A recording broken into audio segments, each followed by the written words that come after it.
ठीक आहे. पुढील प्रश्न तिसरा. सर्वोच्च न्यायालयाने किती आठवड्यांच्या गर्भधारणेच्या वैद्यकीय समाप्तीस परवानगी दिलेली आहे सध्या एका केसमध्ये? तर या प्रश्नाचे योग्य उत्तर आहे पर्याय क्रमांक बी, 31 आठवडे. महत्वाचे पॉइंट पहा या प्रश्नाचे. सर्वोच्च न्यायालयाने 15 वर्षांच्या मुलीला 31 आठवड्यांची गर्भधारणा संपवण्याची परवानगी दिलेली आहे आणि न्यायालय म्हणाले प्रजनन स्वायत्तता हा एक मूलभूत अधिकार आहे, हे कारण दिलेलं आहे त्यांनी. आणि कलम 21 हा अधिकार या अधिकाराचं संरक्षण करतो, जो प्रत्येकाला जीवन आणि वैयक्तिक स्वातंत्र्याचा हक्क देतो. आणि गोपनीयता हा सुद्धा कलम 21चाच एक भाग आहे. भारतात MTP ऍक्ट कायद्यानुसार गर्भपातासाठी 24 आठवड्यांची मर्यादा असते आणि सरकारने सांगितले की गर्भधारणा 24 आठवड्यांपेक्षा पुढे गेल्यास इथे गर्भपात कायदेशीर नाहीये, असा नॉर्मल नियम आहे. पण ही केस वेगळी होती. ठीक आहे. कोर्टाने स्पष्ट केलं की प्रजनन निवडीला सर्वोच्च घटनात्मक संरक्षण मिळायला हवं. ठीक आहे. पुढील प्रश्न चौथा.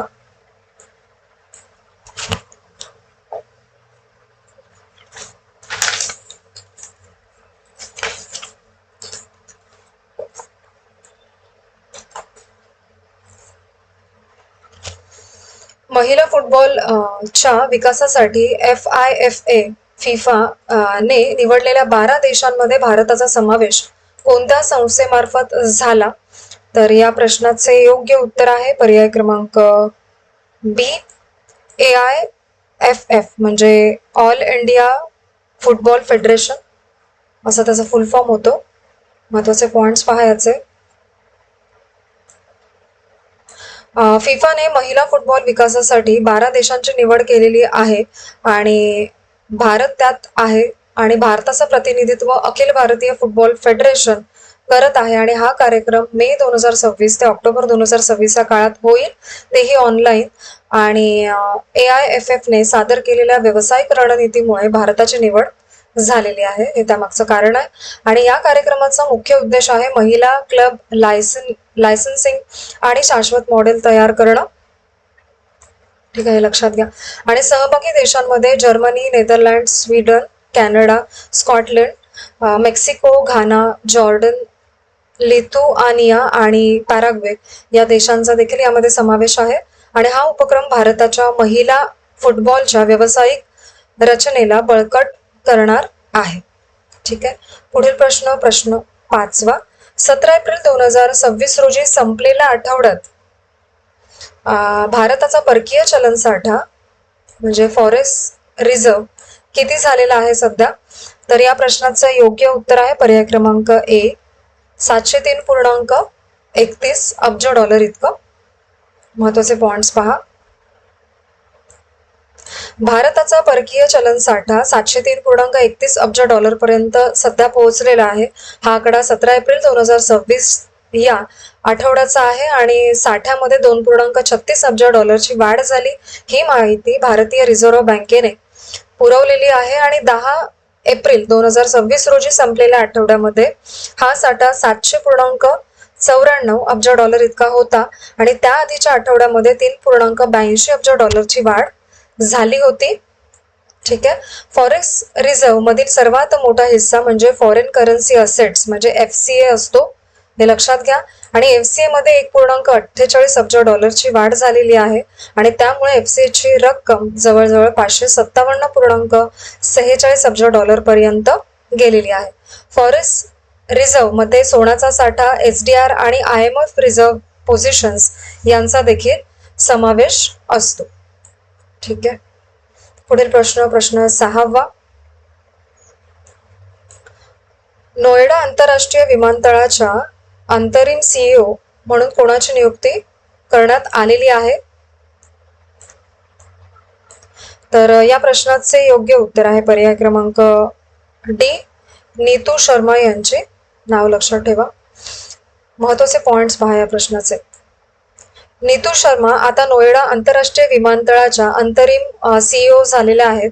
त्या या आधी चीफ फायनान्शियल ऑफिसर होत्या आणि CFO होत्या आणि ऑक्टोबर 2021 पासून हे पद त्या सांभाळत होत्या आणि सीईओ म्हणून त्यांना तात्काळ जबाबदारी मिळालेली आहे आणि कायम सीईओ निवडायची बाकी असताना त्या अंतरिम सीईओ राहतील आणि सीईओ साठी भारतीय नागरिक असणे आवश्यक आहे. हा नियम bureau of civil aviation security म्हणजे BCAS ने ठरवलेला आहे आणि नोएडा आंतरराष्ट्रीय विमानतळ जेवर उत्तर प्रदेशमध्ये आहे हे लक्षात घ्या आणि हे विमानतळ भारतातील सर्वात मोठ्या आंतरराष्ट्रीय विमानतळापैकी एक ठरणार आहे इन फ्युचर. पुढील प्रश्न 7वा.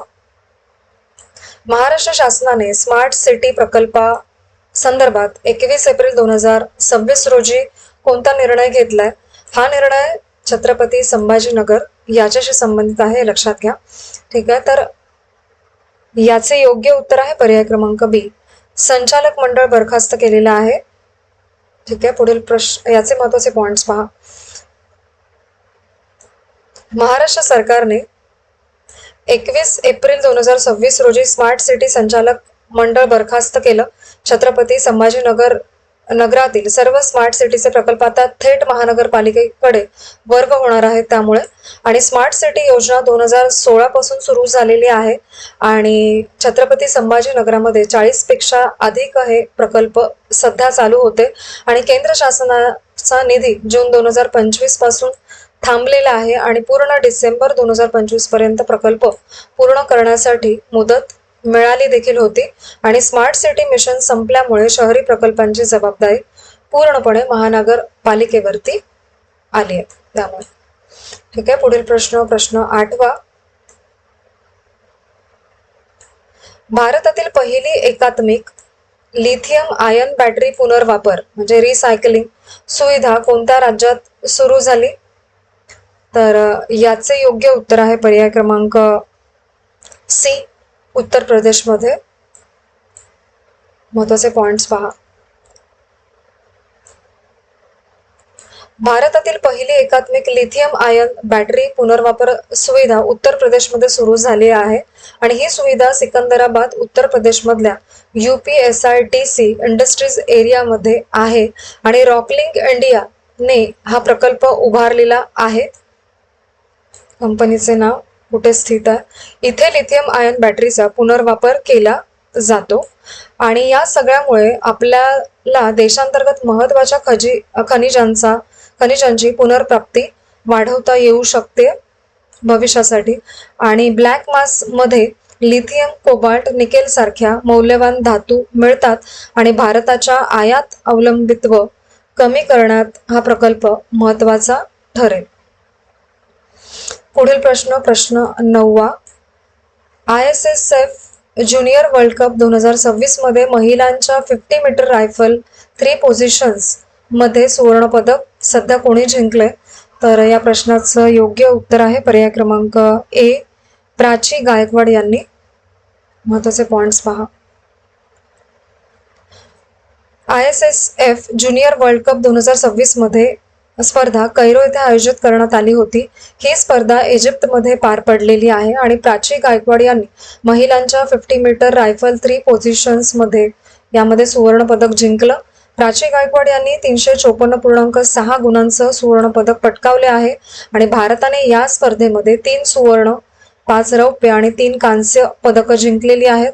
या स्पर्धेमध्ये 25 फेडरेशन मधील 284 नेमबाज सहभागी झाले होते आणि भारताने सर्वाधिक 71 नेमबाजांचे पथक या स्पर्धेसाठी पाठवलेले होते. पुढील प्रश्न 10वा. चौथा gender equality mobilisation GEM award कोणत्या महानगरपालिकेला मिळालाय सध्या? तर या प्रश्नाचं योग्य उत्तर आहे पर्याय क्रमांक डी, गुंटूर महानगरपालिका. महत्वाचे पॉइंट्स पहा. गुंटूर महानगरपालिकेला चौथा GEM पुरस्कार मिळालाय. GEM म्हणजे जेंडर इक्वॅलिटी मोबिलायझेशन अवॉर्ड. हा पुरस्कार united nation industrial development organisation UNIDO यांनी दिला आणि तो व्हिएन्ना येथे प्रदान केला आणि महिलांचे सक्षमीकरण आणि त्यांच्या हरित अर्थव्यवस्थेतल्या सहभागासाठी GMC ला हा सन्मान मिळालेला आहे. आणि international day of womens in industry 2026 निमित्त हा पुरस्कार दिला गेला आणि जीएमसी ला मालमत्ता कर संकलनातल्या योगदानासाठी 2025-26 मध्ये राज्यस्तरीय गौरव मिळाला, जो विजयवाडा येथे सॉलिड वेस्ट मॅनेजमेंट रूल 2026 कार्यशाळेत देण्यात आलेला आहे. पुढील प्रश्न 11वा. मित्र आणि BISAG-N यांच्यात सामंजस्य करार कोणत्या क्षेत्रासाठी करण्यात आलेला आहे? सॉरी. या प्रश्नाचं योग्य उत्तर आहे पर्याय क्रमांक ए, भूस्तरीय तंत्रज्ञान. महत्वाचे पॉइंट्स पहा. मित्र आणि BISAG-N यांच्यामध्ये भूस्थानिक तंत्रज्ञानावरती सामंजस्य करार झाला. हा करार महाराष्ट्र सरकारच्या नियोजन विभागाशी संबंधित आहे.